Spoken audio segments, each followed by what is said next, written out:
Legion, Oh. and we're here collecting food and money to help veterans and to help homeless. Thank you for everything you We do. thank you for your support. Veterans first. Did it again?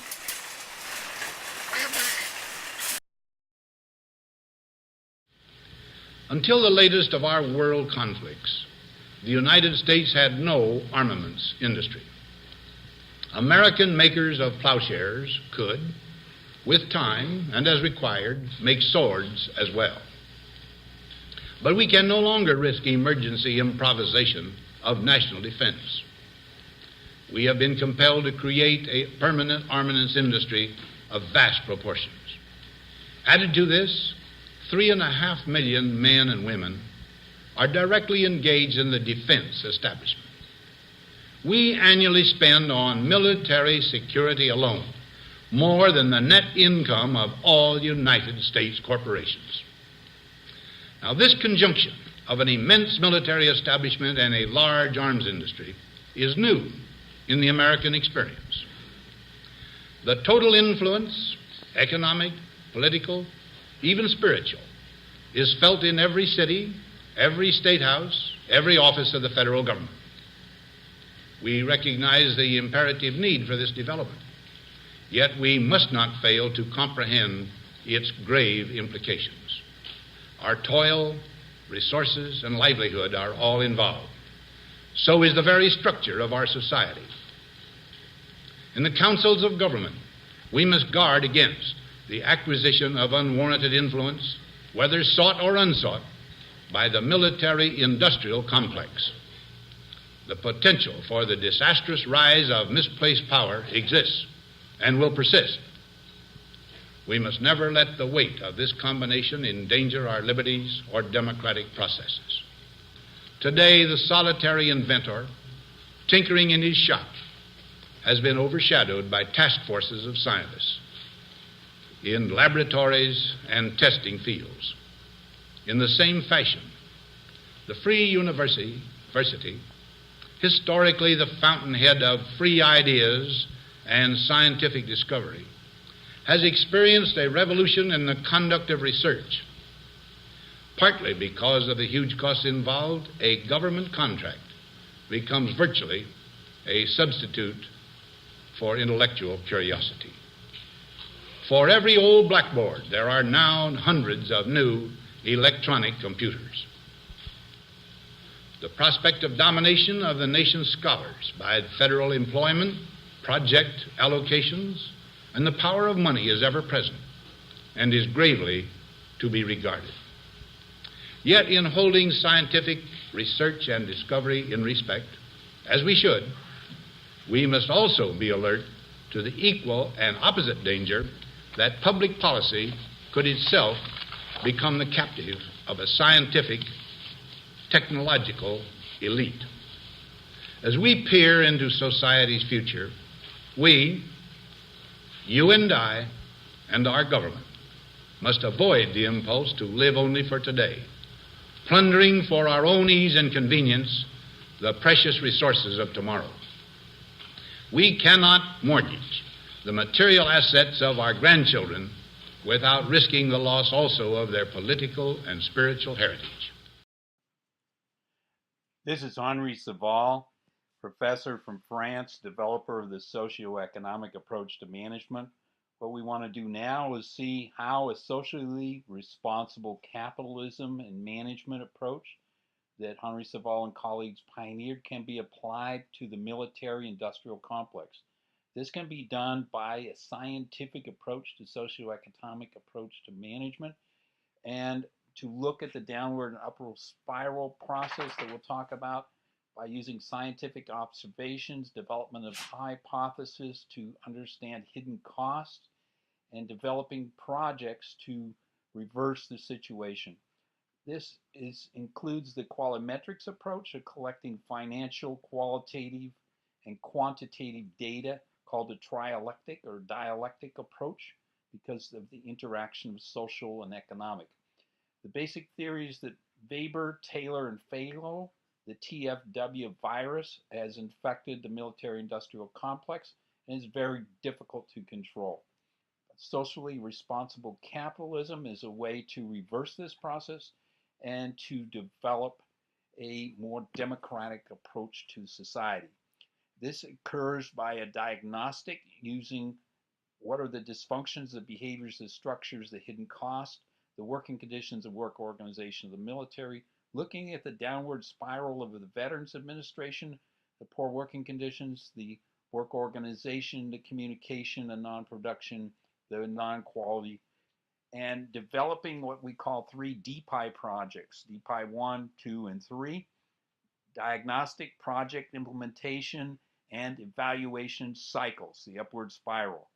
There's a downward spiral of the dysfunctions and the SEAM approach, and there's an upward spiral of positive projects to develop and to manage the risk in improving the VA healthcare through leadership, action planning, monitoring, demonstrating progress and capacity. This is the original diagram from 1975 in Saval's early work, where he had the economic and social in an implosive and an explosive spiral, a double spiral.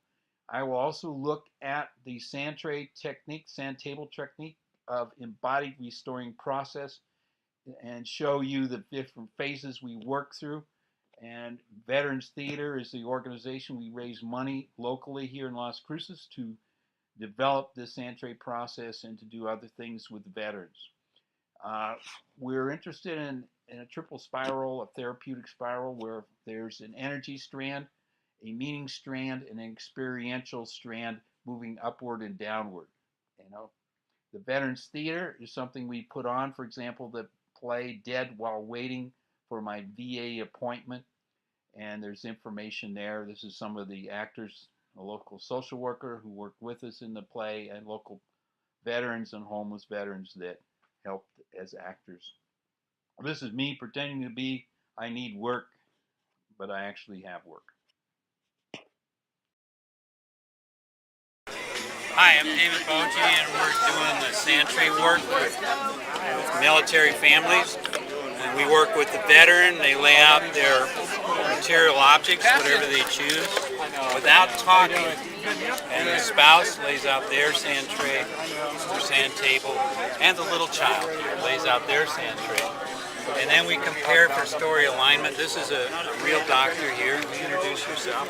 I'm Bernie Waslevek. I'm a clinical psychologist. I've worked with Dr. Boje on the embodied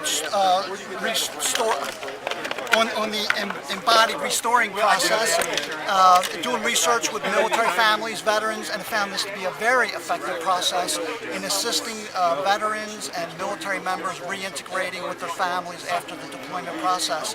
This is particularly helpful, and it's not the standard type of talk therapy, but involves recreating scenes related to the deployment experiences and family experiences, helping the family process what they've been through. And of course, as we know, the military life and the deployments, a very, very stressful event. So we found this very helpful. Yeah, it's good for post-traumatic stress disorder. It's good for traumatic brain injury work. It's good for just general stress. It's good. The children pick up stress. The spouse or partner picks up stress. So it's really good. And we don't have them talk about it. We just have them lay it out. And we have real doctors, real therapists that work with us on that. We developed this project here at New Mexico State University. Army. The meaning of the Army, or the meaning behind the Army, it's the spirit of the bayonet, to kill. And so it's a matter of how do we go about this process of reintegrating people into society where, of course, killing is unacceptable. The Army, the military, goes through a very elaborate process, a very ritualistic, elaborate process of preparing soldiers to kill, to adopt the spirit of the bayonet. But then, once the war is over, or once the soldier's deployment is over, once the soldier makes that transition to garrison and to civilian life, there is no ritual. There is no process, or there's a very limited ritual process. Throughout history, many cultures have a very in-depth ritual process of marking that transition from combat, war, killing, back to civilian life. The samurai, the Greeks, and in our society we don't have that. And I think that's why these innovative techniques like the embodied restoring process are very important, because this is a type of ritual, and it's a ritual that the family participates in together to begin and facilitate that reintegration process of marking that transition from the warrior mentality of kill and peaceful existence within the family environment. And I think that's something we're really lacking. But again, these are the kinds of things, the kind of interventions that I think would be very helpful. And I believe that, you know, the standard psychotherapy can be effective, and that's a piece of this, but it's not enough. It's not enough. Introduce yourself. My name is Desmond Hillsman. I know you, don't I? How do I know you? I'm in your 448 class. Okay. Hi, Bernice. Okay. And could you tell me what you're doing here? What did you lay out here? So pretty much I just built like my own little sand table, like pretty much what I know about like the army and stuff, where I'm from, where I am now. I own a little dog, the Rio Grande, which is where I grew up. Wow. You know how advanced that is? We usually don't get this till the third session. Oh, really? Yeah, trail building. Very nice. And can I ask, now you don't have to talk about anything if you don't want to, because I know you've been on 2 tours.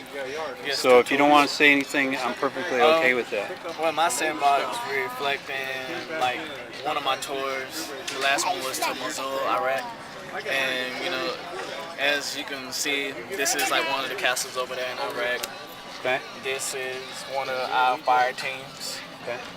Well, 2 fire teams. One, like, you know, taking cover, and the other one, like, you know, sending out fire. Well, I appreciate your sharing that with us. Now, you're a student of the socioeconomic approach, right? How would you use that to change the military and to change the whole healthcare system? How would you approach that with socioeconomics? Well, so with the socioeconomics and stuff, especially using with the socioeconomics, especially using the DPI. Pretty much, if you're a military personnel who's just first starting out in the military, going through boot camp and everything, you're going into like a new experience where you're dealing with a lot of people that you're not used to dealing with. You're not used to working as a team, and at boot camp they help build all that together. So that's level 1. So level 2, when you get sent to your first duty station, and you go to your company and you get put into your company, where you get put into your platoon and you get put in your squad and your team, and y'all start to mesh together and work together. And then you go from there to the 3rd tier, which is DPI 3, which is going on like a deployment, and you're working with these individuals, and you know they're your family too, so you're pretty much protecting your person that's on your left and your right, because they're your family too, and you want to make sure they make it back home to their loved ones too. Okay. Thank you very much. Really appreciate it. Okay, what would you do to change the military so that they might try these projects out or incorporate the whole family system with, how would that work? You know, that I'm not really sure how that would work, because, you know, that's not really the mission and purpose of the Army. I don't think there's many individuals in the Army that have a real strong interest in that. That's not their mission. You know, they're not a social services organization, and I think that's where social service organizations, society, the Veterans Administration, private non-profit organizations need to step into the breach and fulfill that mission. I think there's some things the Army can do, but I think that it's going to be a while before we get them to really adopt that to the extent that we'd like to have them do that. There are other organizations that are going to have to step in. Well, thank you, Bernie. It's been a real pleasure working with you and developing this Sandpaper Technique. Thank you. We've done many sessions together, and who I also work with, who's going to be working with us on the new grant with Bernie as we develop this sand tray for trials and control groups. And do you want to say anything about what our work together is? Don't reveal anything confidential. Nothing confidential. Okay. Shoot me if I do. Yeah, it's a modality that David and I have been working with and working on. We've done a reasonable start, and we're hoping to do much more. We've worked with both veteran and non-veteran populations, and I feel it's a fantastic method, one method, the methodology of what's that key phrase, restoring our past, and then storing our present, and then building on that, on storing a future that makes sense. I think one feature of military and non-military traumatized people lose the vision of the future. It becomes clouded, it becomes collapsed, it becomes distorted, it becomes very negative, and I think that by the very nature of what Bernie was saying, that the military purpose. And we've worked together about a year, and you've just bought your first set of sand, and you've got your toys. And I got my sand and toys, and I'm ready to go. Yeah. You got a good collection here, and so how do you think this is going to change your practice? I think in addition to maybe not. It's going to very usefully expand my practices. People learn to one of the most profound features of a traumatic experience is the nature of traumatic memory, which is jumbled, loss of sequence, which is collapsed, and by using a narrative therapy, which essentially Sandtray is, it's narrative and very graphic and three-dimensional. It's finding again healing the traumatized memory and normalizing it to make sense of it. So basically the healing of trauma is the integration of that experience, which is just a lockdown survivalist, mess, into something that the mind, body continuum, I'm very holistic in practice as you are, and that's what this represents. So military, non-military, it's extremely useful and very ingenious.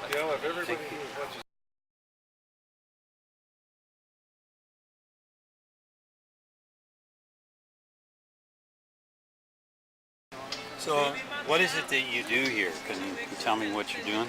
Well, first off, our main focus is supporting the combat veterans as a whole, who struggle with PTSD, not only themselves, but as well as their family. I'm helping the soldier, and my wife, Gail, she's helping the families who struggle from the results of PTSD. And we kind of do this twofold, two different approaches. One with the soldier, through peer-to-peer groups, support groups. Give him the advice, the support, the interaction. I think is beneficial to them. The foundation, putting their mission, their vision on how to help the soldier, and Gail supports it through the family. And I'll let her speak about how she supports the family. Speak a little loud over the music. Thank you. So we want to get the message across to the families that they're not alone in this. They have to understand that they too are struggling from the secondary effects of PTSD, and that's something that's missed. They need support. They need to be able to support their veteran. They need to support themselves as well as their children. And this is an area that right now is greatly missed, the families. And what would happen to me if I went to your organization? I understand you have a restaurant meeting or something. Yeah. What would happen there? I want to know what would happen before I go. So the way we kind of promote our program, our mission, our vision, and is getting the message out, and we do this through what's called peer-to-peer groups, warrior groups. We meet at local restaurants. Meals are provided by the restaurant or donors through the leadership of the communities, and we just talk in a secure environment. And anything that we want to get off our chest, things that we're struggling with, what better way to speak to a fellow veteran who knows exactly what you're going through and who's been there and experienced the same thing. So we do it through peer-to-peer groups, support groups. If they need more help, we do it through interim housing in Houston, Texas, where the foundation is based out of. We have outreaches throughout the country, and we're real glad and very, I think, proud to bring this to Las Cruces. You were a lieutenant colonel. Yes, I just retired about a year ago, approximately a year ago, exactly a year ago. retired lieutenant colonel in New Mexico Army National Guard. Served in aviation, was an aviation officer flying medevac. I struggled myself with PTSD, and I want to let it to be known that, you know, this can happen to anybody. It doesn't matter who you are, what you know, where you came from. I'm no better than you, you're no better than me type of approach. We're all in this together, and we can win this battle against PTSD, and this is a really good approach to doing it. Well, thank you for your service and everything that you're thank you doing. For your service. Appreciate it very much. Sand tables, I know me as a soldier really used these, and it gave the soldier just a visual aspect of what he was about to go through, or where the mistake was made during an after action review. That's where my problem came. So we can understand, a lot can be said through a sand table, another form of communication, visual form. Actually, yeah, we have them do it without saying words, just lay out the story. And it's kind of like breaking down things in phases. You know, your pre-planning, which could be like, you know, childhood, your emotional trauma, where it actually impacted, could be combat. Right. And then the third effect of how you're dealing with it when you came home, the effects of the family. So it's a big story. Yeah, I had somebody tell me today they had composite PTSD, and it was a spouse. Said she had some from childhood, some from the separation with her husband in the Marines, and then some even in education. So. And that's very common. Is it? I Really never heard of that before. Much more than you think. It is very common. And it happens to us all, and opening up and understanding and being able to empathize, that's what we're here for. Well, I really appreciate knowing the both of you. Thank you. Thank you. Thanks for your time. Thanks for all your support. Thank you. Industrial military complex. I'm not rich enough. No. That was my promise to myself when I got out of the Army, that I would challenge the military industrial. Well, I think you can, and I think you are, and I think, you know, we bring voice to it, we discuss it, and we talk about it with people who are influential people in that industrial military complex. Appeal to them, make them see the sense in it. All right. Thank you very much. We'll get there. How can SEAM be used as a change management tool for the military-industrial system? Okay, what can happen, as my student talked about before, is in my 448 class, you can use these DPIs, diagnostic, project, implementation of project, evaluation, this done in teams, cross-sectional teams across the military.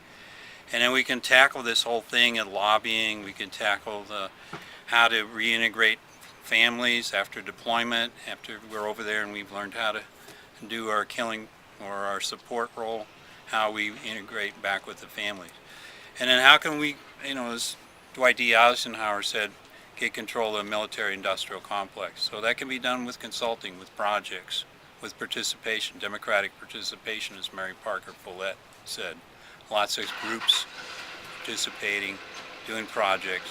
What Henry Saval brings to it is a scientific approach with hypotheses, right? That are detailed experiments, evaluation, collections of three kinds of data. What are they? Qualitative, quantitative, and financial, which he called the kind of the trialectic approach, which is his approach to being a positive dialectic of science. And the supply chains are very important. To keep those running. The thing I learned in Vietnam was that we had excellent supply chains. You know, that's what we had. You know, we could get anything. We couldn't always get it where we wanted it, but it would be in the theater of Vietnam. And part of my job was to help make sure it got from supply base to where it needed to be in the front lines. So I was a company clerk. So yeah, total quality management is very important. A socioeconomic approach. It's part of the indicators of quality performance. Behaviors and structures that produce quality performance is very, very fundamental to the socioeconomic approach to management. Yeah, and I heard one veteran talk about the, like, it's a totally different world in between the battlefield and also afterlife when they be deployed from Sure. the. Sure, because you have the veterans in they're military, right? Some of them go to combat zones, some of them don't. Some are in the thick of the fire, and some are support. But they have to reintegrate with their families. Then many of them will have health conditions that'll occur until they die. And then you have to have a Veteran Services Administration that can provide for those health competencies, right?